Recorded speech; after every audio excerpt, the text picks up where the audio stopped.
So the Lord came to Jonah, saying, "Arise, go to Nineveh, that great city, and cry against it, for the wickedness has come up before me." But Jonah flee to run away from the presence to Tarshish, to find a boat going to Tarshish. So he paid the fare thereof and went down into it. Then God sent a great storm with waves and wind, and then the miners were afraid, and they prayed every man to his own God.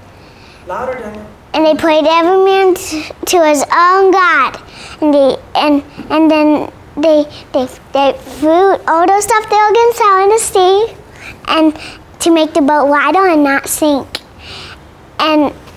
And then the shipmaster went inside the ship, and Jonah lay fast asleep. Then the shipmaster said, "Wake up, O people! What are you doing? Wake up! Wake up!" And then Jonah woke up and he said, "Call upon you, God. Maybe you'll sink upon us so we won't die." So they said, "Well, everyone to us, well, let's cast lots. Dearest evil is upon us." So they cast lots, and the lot fell upon Jonah. And then they said, "Tell us, why have you done this?" For the men knew that he. "Where are you from? And what people are you from? Where's your God? And what people are you from? Where's your country?" And then he said, "I'm a Hebrew, and I fear the Lord, the God of heaven, which I made the sea and the dry land." And then they said, "What should we do unto that the sea would become unto us?" For the men knew that he fled from the presence of the Lord, because he had told him. And then he said, what did they say after that? Jonah said, "Pick me up, throw me into the sea, for I know that the sea will be calm unto you." But the men rowed hard to bring the ship back to land. But they couldn't, because the waves and the wind were so big. And then he said, then they prayed to Jonah's God. They said, "Oh, we beseech you, Lord, we beseech you, don't let us die for this man's life, and don't lay upon us innocent blood. For you, O Lord, has done it as it pleased you." And then they picked him up and they threw him into the sea. Then the sea was calm, ceased from arising. And then they made sacrifices unto the Lord. They made vows. And then God prepared big fish to swallow Jonah. And he was in the belly of the fish for 3 days and 3 nights. Then he said, "The weed dropped on my head. It was dark now, so I'll be there forever." And he said, I was cast out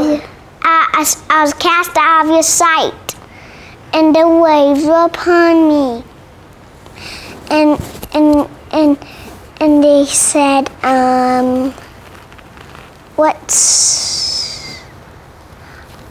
"Our sacrifice unto you was the voice of thanksgiving. I will pay that thou vowed. Salvation is of the Lord." So God spoke to the fish, and vomited Jonah upon the dry land. Okay, that's the story.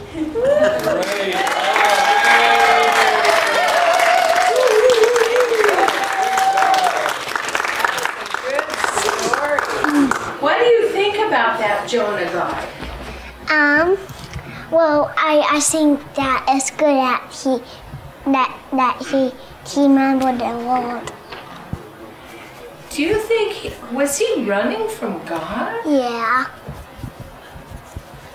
I don't understand that. How come? Well, know you could run. Can you run faster than God, do you think? No. I wonder, he got on the boat? What? Did he not want to do what God told him to do? No. Oh. Yeah. How did the storm happen? Who made the storm? The God of heaven. The God of heaven made a storm? Are you serious? Yeah. Oh. What happened when the storm came? Did Jonah get scared, or was he brave? Yeah, he was brave. He was brave. But he didn't cry. He didn't cry? No. Did the people on the boat, they vowed a vow? What was that? They made vows unto the Lord, and they made sacrifices. To God? Yeah, because they filled the world exceedingly. You think they started to believe in God? Yeah, the God of heaven. The God of heaven. Yeah. Thank you Yeah. for telling me about that story. What do you think of God? He's, I don't know. Is he little or big or He's small? big, He's big? and he has a lot of power. A lot of power. Yeah. Thank you for the story. Will you tell another one someday? Yeah. Okay, good. Thank you.